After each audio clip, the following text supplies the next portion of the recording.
Masalamat tamo, kaya katang parokya, kaya katamong kasalpantayanan, iya mo mapupupos kang Isus, ang poking indong Birhen Maria. Nune, ikilalanan tayo mo naman, detan taong penibatana ng indong Birhen Maria. Pilapin, di San Joaquin, ampo, di Santa Ana. Begin kasangkapan na lang nga pong ginubang karera, mi pecha ing metong babae. I Maria. At ining babae ngayon yung maging kasangkapan, ban mirasing kayang grasya, keka, kako, at yung mabilo gayate, yapin yung kaligtasan tamo na mayakit ng Jesus. Yung Ebanghelyo kaya katamong dimdam, Jesus nga na migsalita ka rin kayong alagay.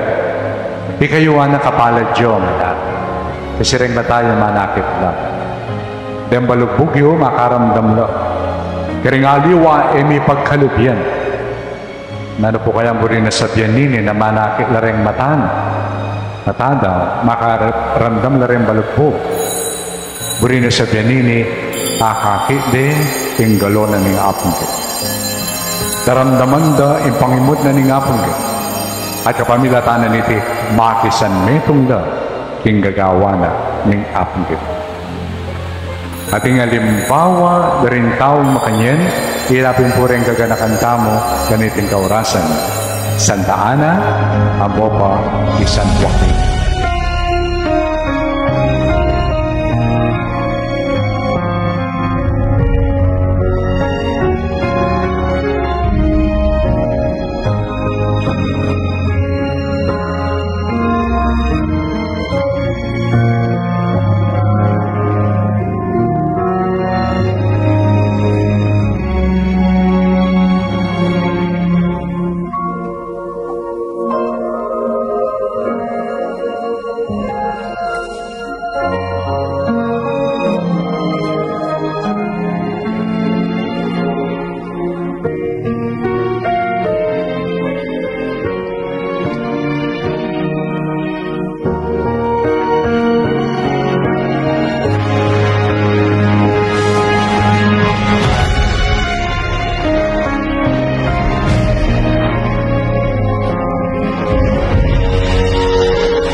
Katamo Santo Papa, Pope Francis kapamilatan ng iting kapag masosyan bukas.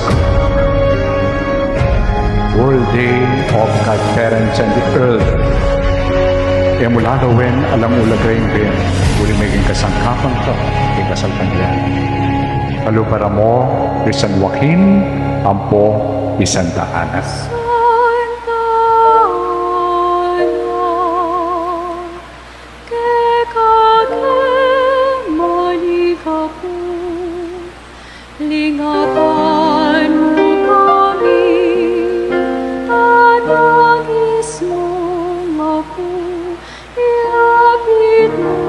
Kang